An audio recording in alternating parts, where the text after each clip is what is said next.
సాధారణంగా అప్పులు చేసే వాళ్ళు గారడి ఎలా ఉంటుందో మనందరికీ తెలుసు. ఒకళ్ళ దగ్గర చేసిన అప్పుల గురించి ఇంకొకళ్ళకు తెలియకుండా ఈ అప్పులు అప్పారావులు జాగ్రత్తలు పడుతూ ఉంటారు.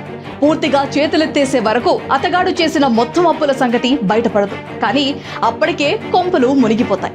జగన్ ప్రభుత్వం కూడా అదే బాపతి. ఏపీ చేసిన అప్పులు ఎంత అంటే కేంద్రం ఒక మాట చెబుతోంది, కాగ్ ఇంకొకటి చెబుతోంది. ఎవరు ఏం చెప్పినా జగన్ చేసిన అసలు అప్పుల కంటే తక్కువే చెబుతారు.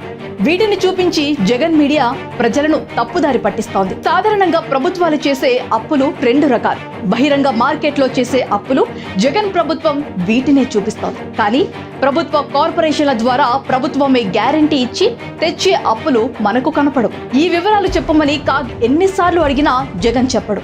ముఖ్యమైన విషయం ఏంటంటే ప్రభుత్వ ఆదాయానికి ఖర్చులకు సంబంధించిన వివరాలను అధికారిక వెబ్సైట్లో పెట్టడు. అంతా రహస్యమే. ఇకపోతే చెల్లించవలసిన బిల్లులు కూడా అప్పుల కిందే లెక్క. కానీ వాటిని కూడా సీక్రెట్ గానే ఉంచుతాడు. ఇప్పటి వరకు తేలిన అప్పుల లెక్క ఏంటంటే ఏపీ నెత్తిన 11 లక్షల కోట్లపై చిలుకు అప్పులున్నాయి. బిల్లులు బకాయిలు ఇంకో 2 లక్షల కోట్లు ఉన్నాయి. మొత్తం మీద 13 లక్షల కోట్లకు పైనే అప్పులు ఉన్నాయి.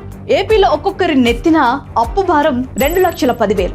మీ కుటుంబంలో నలుగురు ఉంటే 10 లక్షల పైనే కట్టాలి. మేమెందుకు కడతామని గడుసుగా మాట్లాడకండి. ఆ అప్పుని మీ ఇంటి మీదకు వచ్చి ఎవరు అడగరు. కానీ ఉల్లిపాయ ధర కిలో 120కి పెరిగితే కొనాల్సింది మీరే కదా. పెట్రోల్ లీటర్ 200 అయినా మీరు బైక్ తీయాల్సిందే కదా.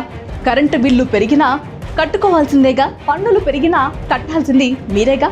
ఇలా మీకు తెలియకుండా మీ చేతే కట్టిస్తాడు. అంతవరకు ఎందుకు? ఈ నెల పింఛన్లు ఇంకా రాలేదంటే కారణం ఏంటి? అప్పు ఇంకా దొరకలేదు. ఈ నెల పింఛన్లు 10 రోజులు మాత్రమే ఆగాయి. జగన్ మళ్ళీ గెలిస్తే అసలు పింఛన్లే రద్దు కావచ్చు. అది అప్పు దెబ్బ.